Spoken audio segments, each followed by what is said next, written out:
struggling with that 3 minute, 2 minutes, but I will do my best. I'm Augustine Richard Kakeeto.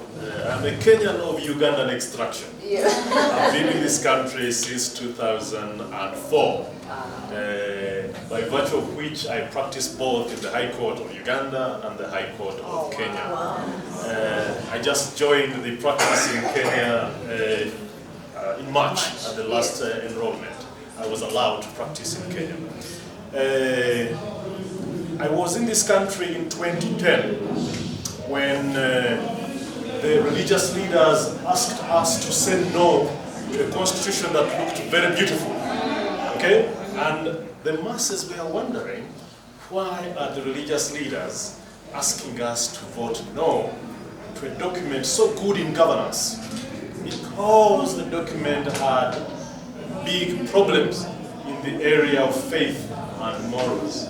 And the church leaders were seeing it, but the rest of us probably were not seeing it.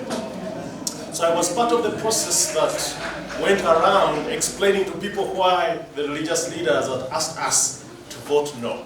And the reason the religious leaders had asked us to say no was that they asked the committee of experts to clean up those provisions that were ambiguous before they give the document to the people.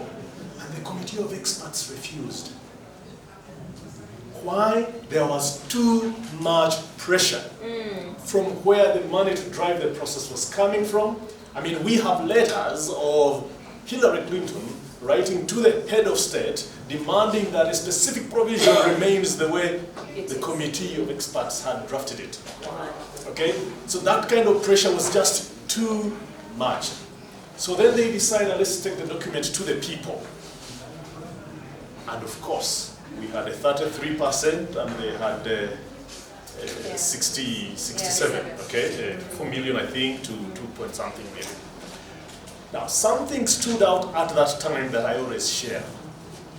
When we were mobilizing people to vote no, only few of us were available for the no campaign on the Christian side, professionals. So I, being Catholic, would be invited to be in Guadalupe and to be in South C and South B around the same time. The churches had allowed us to speak to the people. Yeah. But you're one person, you cannot be in the same place at the same time. You would have to rely on a Pentecostal friend who is a lawyer, an evangelical friend, and said, you know, go to Guadalupe, go to South C. So that teamwork that we had as Christians in trying to explain the no to the people is the birth of Kenya Christian professionals. We lost that battle, but the war had just started. So, Kenya Christian Professionals Forum is registered in September of that same year, 2010, so that we can continue what is going on. Now, everything that the religious leaders warned would happen has happened in the last 12 years. The last was 24th February, when they decided that it is criminal to practice homosexual acts, but the criminals are free to register an association. Are you listening, good people?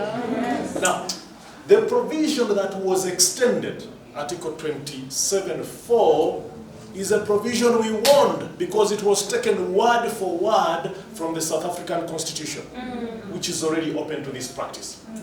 Brought into Kenya, but they knew that sexual orientation and gender identity as a ground upon which you cannot discriminate could not be accepted here. So it was removed. But the interpretation of the judges extending sex to include sexual orientation is a South African interpretation. And take note, good friends, that at the Supreme Court, we have someone there who was part of the committee of experts. So they know the history.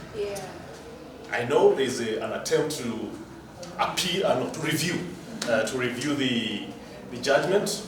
We cannot guarantee that if the entire panel is assembled, that it will be revisited, unless the prayers of the Christians move the Chief Justice to reconsider her decision at the Court of Appeal, because she was part of affirming that direction. So I'm a believer in miracles, and I think if the faithful actually engage the gear of prayer, probably we could deal with that situation with regard to the judgment. The amendment of the Constitution.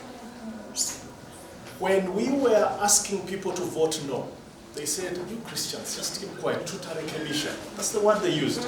We'll. Okay.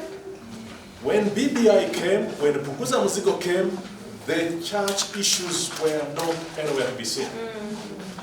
Nasikia wenzangu?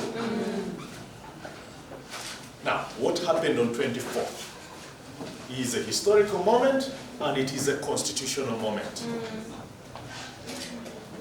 We Christians can drive an amendment. Amen.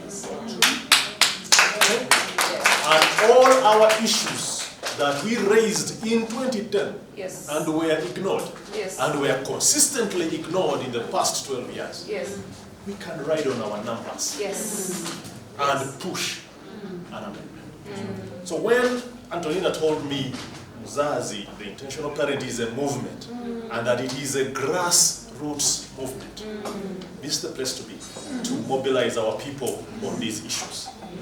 So I'm grateful for this opportunity. Okay? And KCPF will be proudly associated with what is going on in Mzazi. Christians, Kenya is blessed. Kenya has provisions that require public participation in every decision. Policies will collapse if there is no public participation. Laws will collapse if there is no. Therefore, if our census says 82% Christian, why shouldn't we be running on Christian values? Tell me, good people, why shouldn't we? I think we are sleeping. Let's claim the space. Let's give our leaders the power they need to say, you see, my people are saying this. Because they are our representatives. They are stronger when they are speaking on behalf of their constituencies. But if their constituencies are not speaking and someone else is speaking, now most of you are from Nairobi. Is there any reason why Esther Passaris is the women rep of this city? When you people know her approach to these issues? Christians, to our okay. Thank you very much. Thank you very much. Sir, I always tell myself when I grow up